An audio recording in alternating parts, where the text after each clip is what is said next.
एक सेठ से लक्ष्मी जी रूठ गई। जाते हुए बोली, मैं यहाँ से जा रही हूँ, अब मेरी जगह नुकसान आएगा, तैयार रहना। जाते हुए मुझसे कुछ मांगना चाहते हो तो बोलो। सेठ बहुत समझदार था, बड़ी विनम्रता से बोला, नुकसान आ रहा है माँ, आने दीजिए, बस जाते हुए वो ये वरदान दे जाइए कि मेरे परिवार में सब आपस में बहुत प्रेम से रहें। लक्ष्मी जी मुस्कुराई, तथास्तु कहा और वहां से चली गई। उस सेठ की 4 बहुएं थी। कुछ दिनों बाद सबसे छोटी बहू खिचड़ी बना रही थी।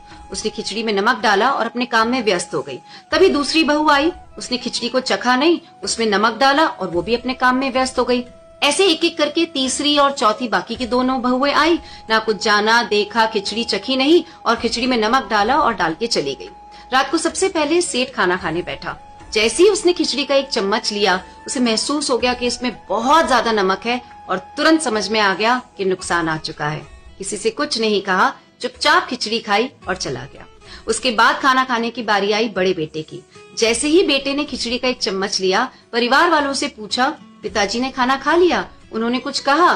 तो बाकी सबने जवाब दिया, हाँ पिताजी ने तो पहले ही खाना खा लिया, लेकिन किसी से कुछ कहा नहीं। तो बड़ा बेटा भी चुपचाप उसने खिचड़ी खाई और चला गया। ऐसे करके परिवार के बाकी सारे सदस्य एक एक करके आए, अपने से पहले वालों के बारे में पूछा, कुछ नहीं कहा, चुपचाप खिचड़ी खाई और चले गए। रात को सेठ जी के सपने में नुकसान आया। हाथ जोड़कर बोला, मैं यहाँ से जा रहा हूँ, मैं यहाँ नहीं रह सकता। तो सेठ जी ने पूछा, क्यों, क्या हो गया? नुकसान ने कहा कि तुम सबने मिलकर 1 किलो नमक खा लिया, कोई किसी पर चिल्लाया नहीं, गुस्सा नहीं किया, सब शांत रहे।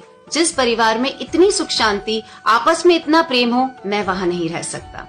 समझने वाली बात यह है कि जिंदगी है तो उतार चढ़ाव, सुख दुख, फायदा नुकसान सब चलता रहेगा। जिस परिवार में आपस में लोगों में प्यार है, सुख शांति है, छोटों में आदर और बड़ों में बड़प्पन है, उस परिवार का कोई भी नुकसान, कोई भी आपदा कुछ भी नहीं बिगाड़ सकता।